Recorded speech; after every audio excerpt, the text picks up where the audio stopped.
So what if I were to tell you that there's a way that you could double your income in just a few short years?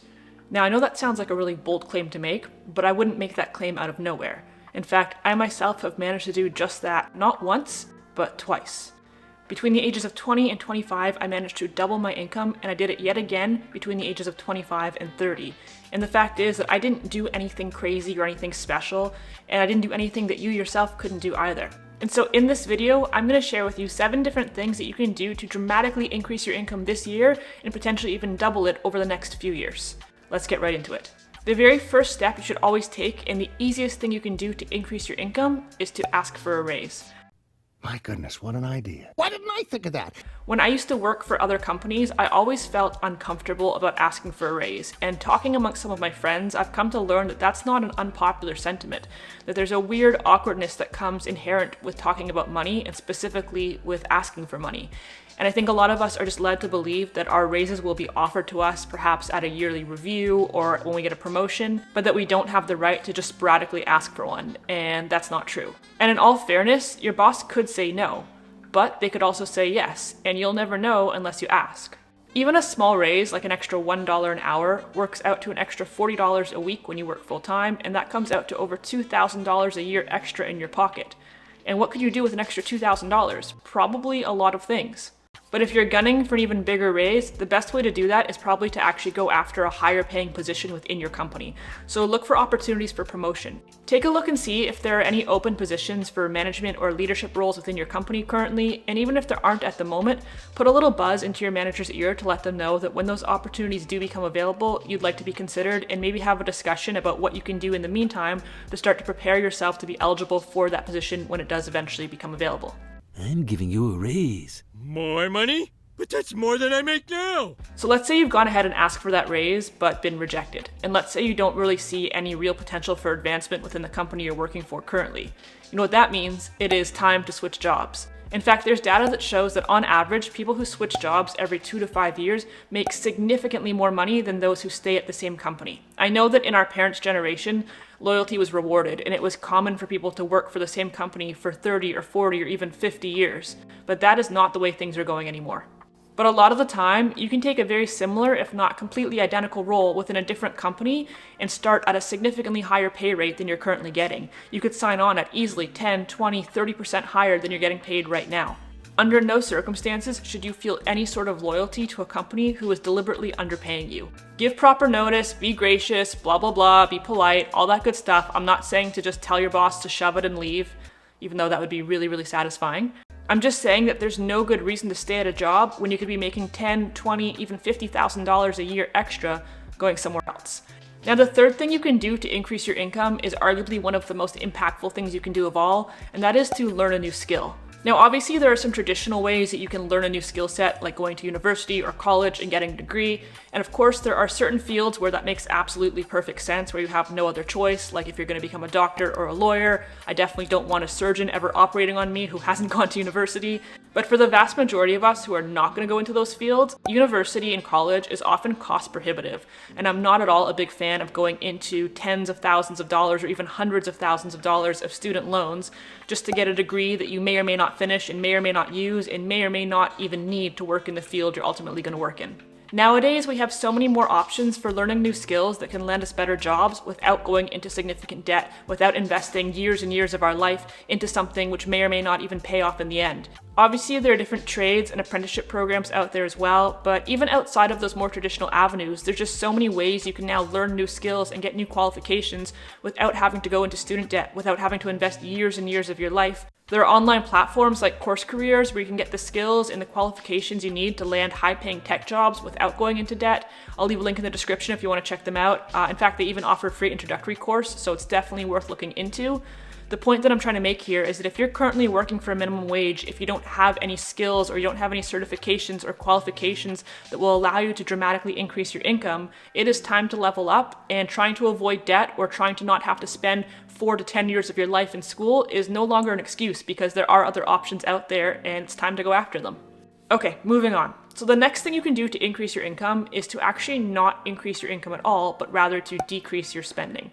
And just bear with me here for a second. I know we've all heard the saying, probably from our parents or our grandparents, Oh, the sun's coming back. We've all heard the saying, a penny saved is a penny earned, and it's so corny, and it's so cheesy, and it's so cringy, but it's so true. Every dollar you don't spend is one less dollar you have to earn. When you get a penny from a chum, don't just buy some bubble gum. Put it in your cap. Put it in your cap. I don't have a cap. Obviously, the whole point of trying to increase your income is just to give yourself a better life, to give yourself more breathing room, less stress, to maybe pay off your debts if you have any. And while getting a better job can absolutely help you do that, if you don't have healthy financial habits, if you don't have the skills to actually manage your money, then what's going to happen when you get more money is you're just going to spend more money, but it's not actually going to help you. Now, the more you can reduce your discretionary spending, the better off you're going to be for sure in this regard. But one of the best ways to actually save money is not to cut out the things that bring you joy, but rather to reduce your spending on the things that you probably don't really want to be paying for anyways. Things like renegotiating your insurance premiums, canceling subscription services you don't actively use, and switching your phone plan over to today's video partner, Mint Mobile. I know you guys have heard me talk about Mint Mobile on this channel in the past, and I'm not about to stop anytime soon. Mint Mobile offers premium wireless service from just $15 a month, which means you're going to get the same level of coverage, the same quality of service, the same texting and calling and data and all the good stuff you're used to, just for a lot less. Like, it doesn't really make any sense why you want to pay more than you have to for something that doesn't actually improve your life in any way. Because Mint Mobile doesn't have any brick and mortar locations or salespeople, they can just keep their costs low and then pass that savings directly onto you. Best of all is that switching over is super simple. The entire process can be done fully online and it only takes about 15 minutes, so it's really a no-brainer. And now for a limited time, all Mint Mobile plans, including the unlimited plan, which is usually $30 a month, is on sale for just $15 a month when you sign up and prepay for 3 months of service.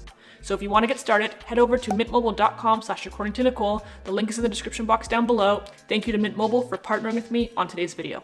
Now, the best part about saving money is that once you've done that, you can start using that savings to make more money by investing. Investing is my absolute favorite way to increase your income because it's the most passive form of income that really exists. Your money makes money for you while you sleep. The S&P 500 returns on average about 8 to 10% annually, which means that for every $1,000 that you're able to save and invest, you're going to make $80 to $100 a year for free.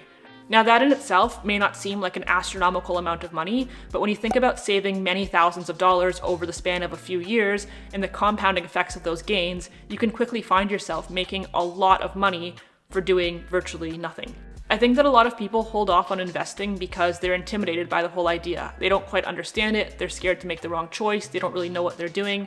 And while I can't give you specific financial or investing advice, what I can tell you is that taking a couple hours to educate yourself, to do some reading online, read a couple finance books, what have you, that can be the most important few hours of your life because those few hours spent learning can actually make you more money than you have ever made in any job in your life. They say that compound interest is the 8th wonder of the world, but when you're in debt, compound interest is taking advantage of you. It is costing you thousands and thousands of dollars. So if you can flip that script, if you can save some money and start investing, you can start taking advantage of compound interest and start making money on your money for doing virtually nothing. And it's the best way to better your life. And isn't that why you're here to begin with? Go learn to invest. All right, the next way to increase your income is something that I myself am very passionate about. It's something that I myself have done. Actually, I've done all of these things to be fair, but it is something that I think has made the biggest impact for me above all else, and that is starting a business. And I think that when I say go start a business, people start to get a little bit panicky. They're like, oh, I don't know how to start a business. I don't know what kind of business to start. And I think people are overthinking it a lot of the time. A business doesn't have to mean what your brain automatically assumes it means. It doesn't have to mean opening a store or renting office space or doing something super duper professional. It means taking a skill that you already have or going out and learning a new one and then offering that skill as a service directly to the public. I met a guy one time who worked for the Best Buy Geek Squad, and he was telling me that his job was to go to people's homes and install their TVs on mounts on the wall. And he told me that Best Buy charges like $300 for the service, and he gets paid, I think, about $50 of that $300 to do the job. And I said, wait, if Best Buy can charge $300 an hour to the consumer, why can't you just charge $300 an hour directly and do it yourself? And I kind of saw his whole brain go, for some reason he had never thought about that. I guess not everybody has that kind of entrepreneurial freelancer mentality naturally ingrained within them. But my thought was Best Buy is taking $250 of your money every time that you do this. You don't need them to do it. These are the types of gigs that I'm talking about when I say go start your own business. The truth is that you really only need to know how to do one thing really, really well. And if you can do more than one thing, that's even better. But really, if you have one skill set that is profitable, that is valuable, that people want to pay for, you can start a business. Whether that is installing TV mounts on walls, or cleaning houses, or shoveling snow, or whatever else it may be, there's nothing stopping you except for the fact that you don't have the confidence to do it. If you work for a company or you work in a trade and you're doing something with your hands, there is really nothing stopping you from circumventing that company and then going and doing that on a freelance basis for yourself and keeping all the money to yourself. You can do it part-time in addition to your current job. You can do it full-time if you have enough work to keep you busy. It's really up to you. But the point is that when you work for yourself, you can set your own rates, you can increase your wages as you see fit, you can leverage your time, you can build your own schedule, you can work as much or as little as you want to and as you need to be able to meet your financial goals. And the same can't be said when someone else is cutting you a paycheck every week. And finally, the last thing on this list that you can do to increase your income, which is kind of an extension of what we were just talking about, is to get a side hustle. I think that when you use the word side hustle, it seems a lot more digestible to people than when you say start a business, but I'd argue that in a lot of cases, they're kind of the same thing. A side hustle just removes any sort of formality to it. It removes this sort of pressure of having to be able to market yourself and do all of these crazy things.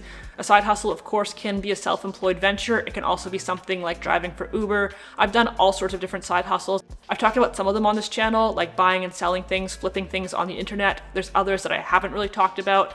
I might make a video about that in the future, talking about every side hustle I've ever done and rating them. If that's a video you'd be interested in seeing, leave a comment down below and let me know.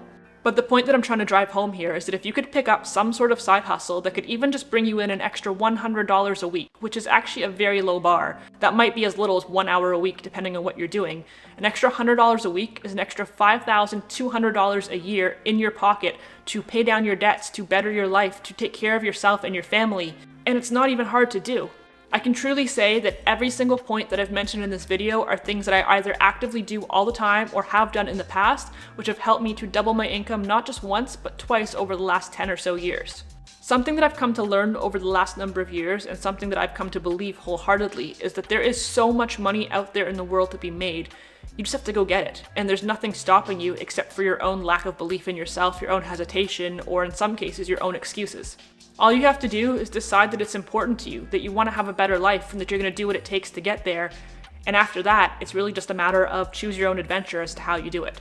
All of the resources that I've mentioned in this video will be linked in the description box down below. If there's anything that you think that I didn't mention in this video that you think is a really good tip for increasing your income, please drop a comment down below and let everybody know, share it with the world. If you enjoyed this video at all, please go ahead and hit that like button. Feel free to subscribe if you haven't done so yet. You can follow me on Instagram at according_to_Nicole. Other than that, thank you guys so much as always for watching. Take care, and I'll see you next week.